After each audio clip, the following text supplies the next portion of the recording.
De plus en plus, le bilan se précise sur ce qu'il est désormais convenu d'appeler le drame de Karma. Face aux organisations de la société civile ce mercredi, le directeur de la justice militaire annonce 136 corps inhumés. Il indique que les enquêtes en cours ont permis d'auditionner 12 personnes et que les moyens du parquet de Waiguia ont aussi été renforcés pour permettre une avancée significative du dossier. À l'instar de cette affaire, plusieurs autres en lien avec les allégations de violation des droits de l'homme, où les forces de défense et de sécurité sont mises en cause, sont en cours et avancent bien, selon le magistrat-colonel François Yameogo. Il cite notamment les dossiers de Yirgou, Tanwalbougou, Nouna, Inata, Nagré et l'affaire des pèlerins nigérians qui ont trouvé la mort sur le territoire burkinabé.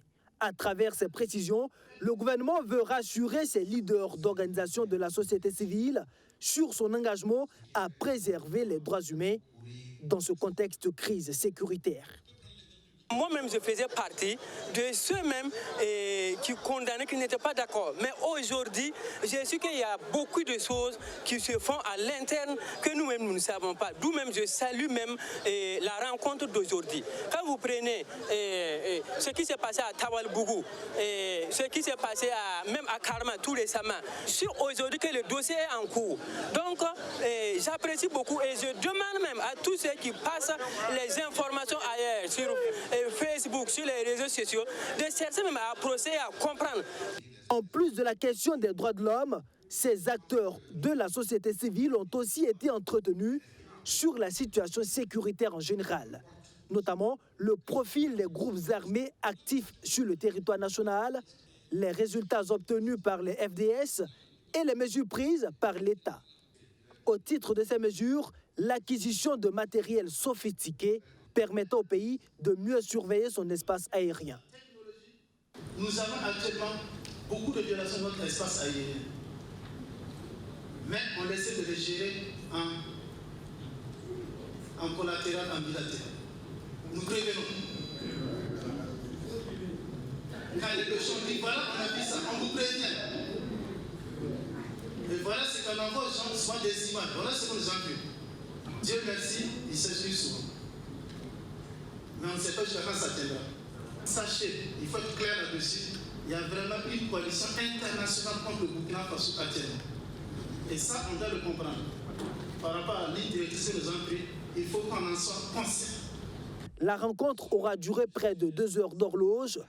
Le gouvernement veut ainsi jouer la carte de la transparence.